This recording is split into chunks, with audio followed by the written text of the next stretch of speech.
Hi, welcome to my Pro Writing Quick Tips. I'm Angela and you'll find lots more tips on the Fab Freelance Writing blog. On with today's tips. Let's look at how you can do more with what you have. Everything you write is an asset. Do you make the most of your assets? Most writers don't. I know that I don't. I have to continually remind myself to go back and check my inventory and see if I can do a little more with everything that I have. But I've been writing for many years. What if you're a new writer? If you're a new writer, thinking about your writing as assets is a wonderful habit to get into. You'll make the most of each second of writing time that you have, and then once you've finished writing, you will reuse your assets so that in a sense you're making money without creating anything extra. Writing anything, no matter how short or how long it is, takes a lot of time. It isn't just the writing. You've got to edit it, you've got to check it, and you've got to proofread it. Then, of course, you've got to convert it into some format for the web or whatever format your client wants, whether he wants a presentation or a video script. Everything takes time to create. So let's look at how you can do more with what you have and not leave money on the table. You're a new writer. Let's say that you've written an article. What could you do with it? This is one of your first articles, so you don't have any experience in doing anything else with a particular piece of work. Well, if it's commissioned, that means you've been hired to write the article. You really can't do much with it because your client owns the rights. Get a testimonial from him, however, telling you how he feels about your writing. Most writers forget to get testimonials, and all testimonials are valuable. But what if you've written an article and it hasn't been commissioned by anyone else? You own all the rights. Well, of course, you could sell it. You could sell it to a website or perhaps to a magazine. You can always use it as a writing sample.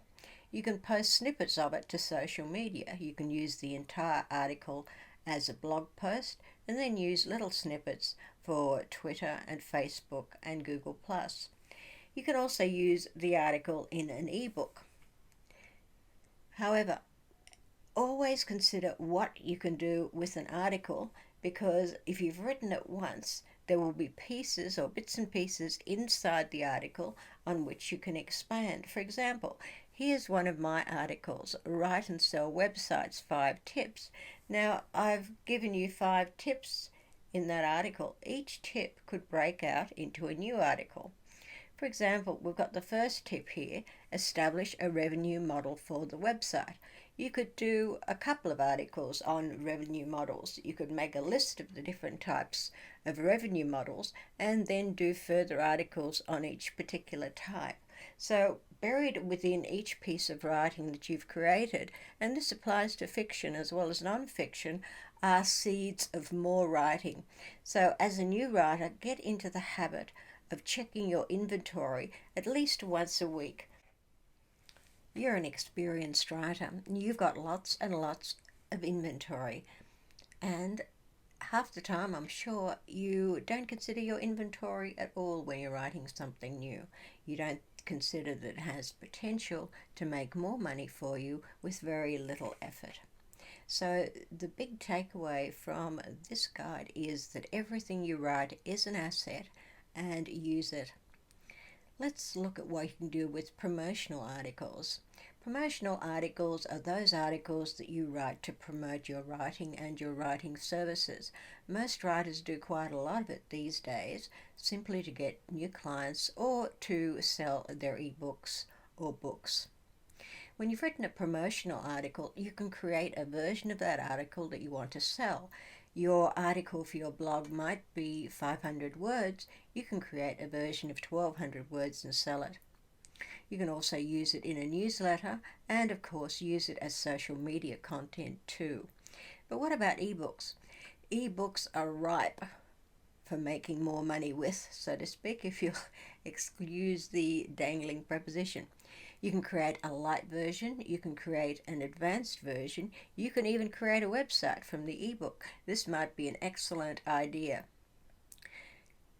Your inventory is everything that you've written. It's a good idea to check it at least once a week. I used to check mine once a month, but then I'd forget about it, and by the time the month was over, I'd forget all about what I'd been writing at the start of the month. So I've started to check my inventory once a week. One of the big uses for your inventory is to brainstorm new projects. Let's say that you've reached the end of the week and you're feeling quite tired and you're trying to work out what you should write next week.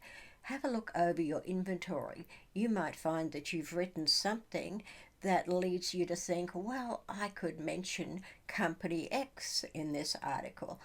I could send this article to Company X as an example of the kind of writing that I do. Maybe they'd be interested in hiring me. Or I could send the article to Company X and say, look, I've mentioned your name. Would you like me to write a bigger section about you in the article? Or would you like me to write a follow up?